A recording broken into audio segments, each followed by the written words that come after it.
في مرة واحد قال لرسول الله صلى الله عليه وسلم إنه بيصلي لكنه بيعمل كبيرة من الكبائر. تخيل النبي قال له إيه؟ قال له ستنهى صلاته يوما.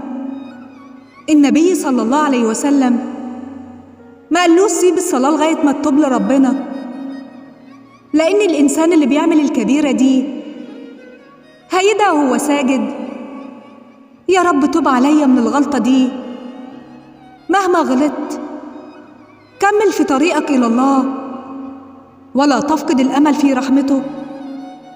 صلوا على من كان يزود الأمل في قلوب المؤمنين. بسم الله الكريم. فاللهم صل وسلم وبارك على سيدنا محمد وعلى آله وصحبه وسلم. تحياتي.